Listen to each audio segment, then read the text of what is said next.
ba yung sinabi ni Attorney Seaman sa atin? There are legal ways para mapatigil si Ino sa balak niya. Ang kailangan lang natin, maunahan siya.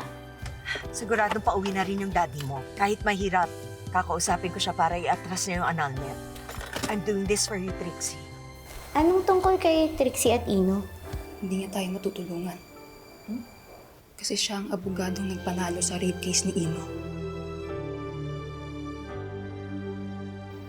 Sino naman po nagpadala ng message na yun sa inyo tungkol kay Ino? I don't know, Lilette. Alam mo namang may show kami, so even with the best intentions, may mga nagagalit pa rin sa amin. Ginagamit pa si Ino. Kaya nga gusto kita makausap para itanong kung ano yung pwede kong ikaso sa mga nanloloko. Ayoko naman kasing istorbohin pa si Constantino.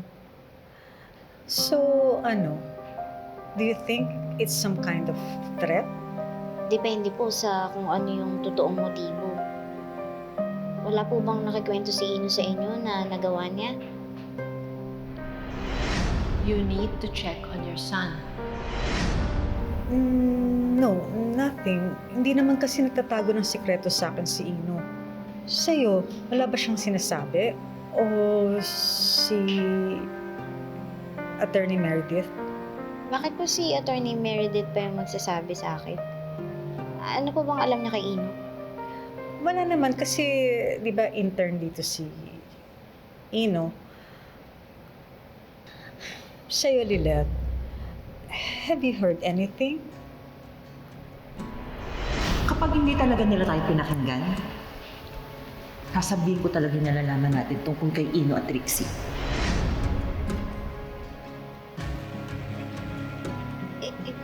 Kanina ho may... Wala po. Alright. Basta kapag meron kang marinig or may masabi sa'yo si Ino or may mga ibang tao na lalapit sa'yo at may sasabihin tungkol kay Ino, please let me know right away. Yes po, Kalorena.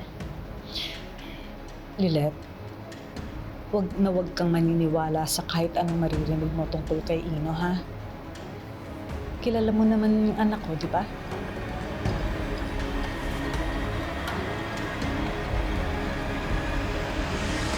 Kahit si Lilette, gusto ko rin siyang makasama. Pero ayoko nang guluhin ang buhay niya. Kaya sana, Ramir, tigilan mo na ang pagpunta-punta mo dito.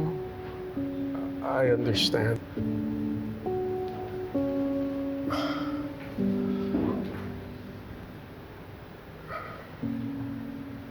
I promise, this will be the last time. Pero bago ka umalis, gusto ko sana humingi ng tawad sa'yo. Para saan? For not standing up for our daughter back then. Oh, pinatira ko nga siya sa bahay. Pero pinaako ko naman kay Ses. Naduwag akong ipaalam sa lahat. Nianak ko siya. Mabuti ka pa nga inalagaan mo siya. Hindi kagaya ko. Naduwag ako na isama siya sa mga plano ko. She has every right to punish me. Hindi ako naging mabuting ina sa kanya.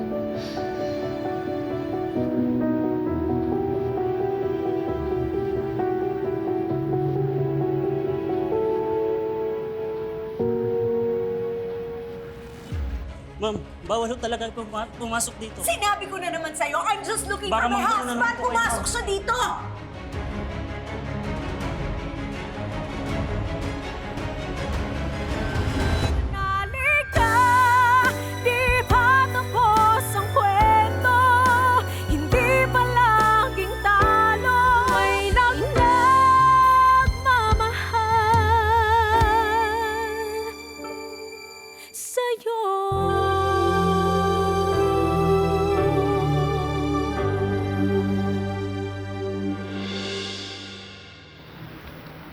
I'm sorry. Masyado akong nadala sa emosyon ko. I understand. If you need someone to talk to, tawagan mo lang ako.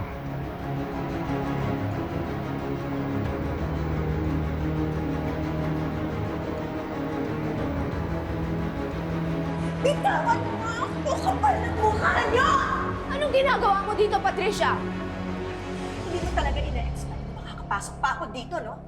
Dahil binilin mo sa security guards ninyo na huwag akong papapasukin dito sa building na to dahil bana ako!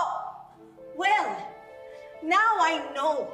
Dito pala kayo nagdi-date ng asawa kong si Ramir! Ma'am, pasensya na po, natakasan po ako. Ako na ang bahala dito. I knew it. Ikaw ang dahilan kung bakit nakipaghiwalay sa akin yung asawa ko. Mayaman ka naman. Sana, nag-add to cart ka na rin ng pangkamot sa kati mo! Watch your mouth, Patricia! Hinayaan kong hiyain mo ko sa restaurant dahil gusto kong protektahan si Lilet. Pero nandito ka sa teritoryo ko. Hindi ako magdadalawang isip na mag-add to cart ng scissors para gupitin yung matabil mong dila. You think matatakot mo ako? Let me tell you, I'm still Ramir's legal wife. Sa bagay, abogado mo nga pala. Napakadali para sa'yo para palitan yung last name mo. So bakit di natin sa kanila lahat paalam kung ano na ang bagong pangalan mo? Attorney Meredith Cablet!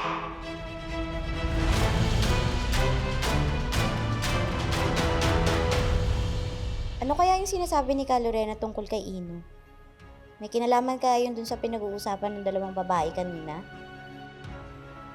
Naku, sumugot kay Atty. Yung Patricia daw, tinawag pa ang kabit si Atty.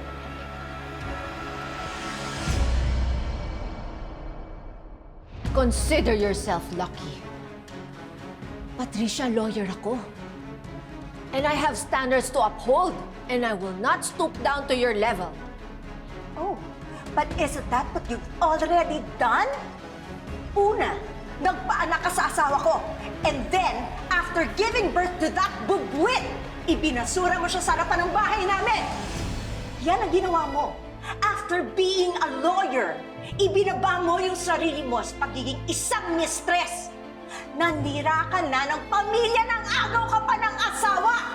That doesn't make you any better than the filth on the ground, Benedict! Patricia, wala kaming ginagawang masama ni Ramir. Kung ano man yung pinag-uusapan namin ay tungkol sa anak namin na si Lilet. Kahit sa husgado mo yan idahilan, walang maniniwala sa'yo! You're a homewrecker! Kape! Huwag naman ho kayong mag-iskandalo dito! Isa ka pang little peste ka! Huwag ka nga makialam dito! Kung ano nangyayari sa amin ngayon, kasalanan yung dalawang mag-ina! Leave Lilet alone! I have tolerated enough of your baseless accusations, Patricia! Di ako papayag na pati ang anak ko saktan mo! Akong tapatan mo! Di ako natatakot na patulan ng isang mistress na katulad mo! Kabe!